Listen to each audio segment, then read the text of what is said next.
What's going on, guys? Teddy Baldassarre from teddybaldassarre.com. In this video, we're going to be taking a closer look at a watch available for purchase on my website with the Rado True Automatic Open Heart. So at any point throughout this video, if you have any questions, link to the product page down below where you can also purchase the watch. I'm a full authorized dealer of Rado watches, but also you can actually live chat us if you have any additional questions, then also book a call directly with myself if you are on the fence about the piece. So guys, let's take a closer look at this watch. First, looking at a rundown of the specs, we have a case size of 40 millimeters, thickness of 10.4 millimeters, lug width of 15 millimeters, lug to lug of 47 millimeters, water resistance of 50 meters, movement is an automatic ETA C07631, crystal is sapphire, case material, high-tech ceramic here, and then price $2,050 to $2,200. Now there's certain watches you just look at them at first glance and you know who it's going to be for, as well as who it's not going to be for. And I think this design here is going to be very polarizing, but it's also very different than what you'll typically see out there, both in its use of material as well as looks. Now, when examining the history of Rado, a design like this tends to start making a bit more sense as a result of them mixing a balance of classic style with more daring designs with exotic materials. And Rado, a Swiss-based brand dating back over 100 years in their life cycle to 1917, being started under the name Schlepp & Co., and then transitioning to the name Rado in the 1950s, in which they really started to develop watches that kind of set the tone for what the brand was. And some of them were like the Golden Horse or the Captain Cook that have more of that classic universal appeal. And they also had models like their Diastar in 1962, a watch that was kind of revolutionary at the time for its scratch resistance and use of a sapphire crystal, but certainly was not a product for everyone. And this dichotomy in production of these pieces, I think, really begins to provide more context into the approach of the brand and ultimately how they develop the reputation that they have. And when it comes to Rado in a modern sense, many see them as kind of masters of the material of ceramic. The material is hard to work with, but Rado is one of the few brands, especially in a price range that they occupy, that really jumps into the challenge of creating pieces from the material. And understanding this backstory and this eagerness to try to jump in with the use of ceramic, you start to get an understanding of what this watch is going for and where really it stems from. Now, first looking at the pieces that we have here, we have both a black ceramic open heart and a lighter toned ceramic as well. First looking at it on the wrist, we have a watch that, despite kind of being peculiar in many ways, wears pretty conventional given its dimensions. 40 millimeter case size, thickness of 10.4 millimeters, and a lug to lug of 47 millimeters. This watch wears very true, if not a tad smaller than that diameter would indicate.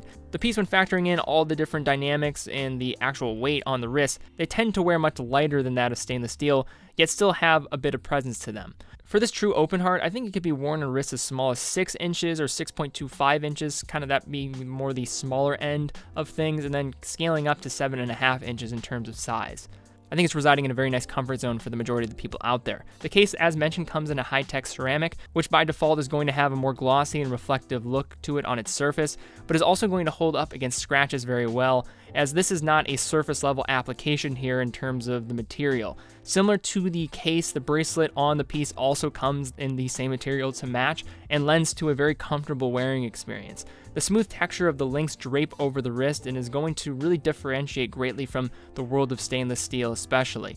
The bracelet meets at the underside at a 2-button release. It's secure when locking and has a titanium clasp within to help with that lightweight even further. One point here is that given the unusual way the bracelet meets the case, it is going to limit the amount of strap options here for this one, given that if you measure it at that true lug to lug, it's going to be at 15 millimeters. You can kind of see how this bracelet works. It kind of integrates to the actual case a little bit differently, but I would really strongly suggest just keeping this thing on the bracelet. You're buying this mostly for that case construction and the material being chosen, so I would just use that to its fullest capacity here. Along the right side of the case, we have a crown at the 3 o'clock position. It's quite small in comparison to the case, but it operates in typical fashion and has 2 positions, with hand winding at the first position and stopping the second hand by way of the balance when pulling out the crown to the farthest position in order to adjust the time.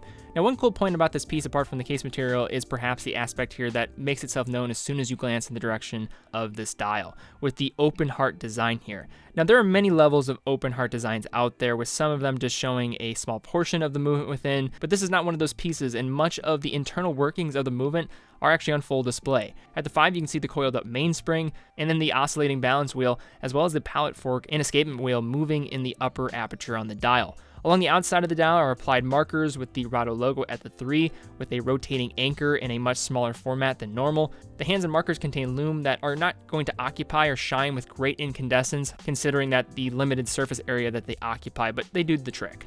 This dial design, though, overall, like the rest of the watch, is going to be incredibly polarizing in terms of opinion, but for those looking in this direction, I certainly get the intrigue. One point I will say, though, is I could see there being a little bit of struggle with legibility if you do have kind of bad eyes, as given the many open areas of the dial, I think it's just something to kind of be aware of here. Now, flipping the watch over, we have a different vantage point of the caliber within the ETA C07631. So we saw a lot of this on the front side of the dial, so we're just kind of seeing a different point of view here on the back. Now this movement is one that commonly makes its way into many Rado watches and gets a very nice upgrade with its power reserve up to 80 hours. How this is achieved is taking the traditional beat rate of ETA calibers at 28,800 vibrations per hour or 4 Hz, and then bringing it down to 21,600 vibrations per hour or 3 Hz, which is going to help maximize the reserve of that coiled mainspring. Its overall looks on the back side is, I'd say, a little bit more utilitarian in comparison to probably even what we see on the front. I think it's a little more decorated there with its use of perlage. We're getting some nice finish across the rotor, but this one's a little bit more about its performance,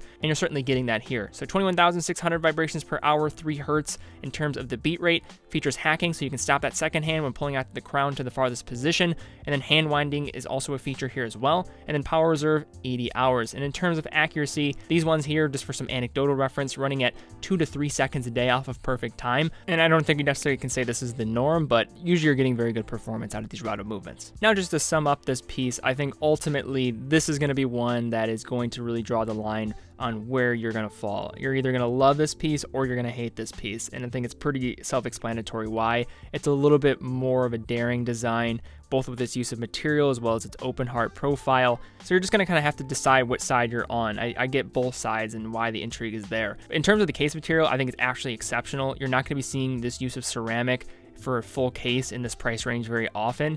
In addition, you're also getting that open heart style, which I know is a very big draw for many people out there. Legibility does take a little bit of a hit here, but overall you can dismiss maybe this not being a watch for everybody. But in terms of the actual finish and production and quality here, certainly can't put that as a downside. So guys, thank you again so much for watching. Be sure to like the video and subscribe if you're new here. And also, I'm a full authorized dealer of Rado watches. So if you are interested in learning a little bit more about this piece, definitely head over to the website. You can also purchase the watch. Be happy to help you out with your purchase. We're a full authorized dealer, full factory warranty. I'd love to show you what going authorized is all about. But guys, thank you again so much for watching. Be well, and I will see you all very soon.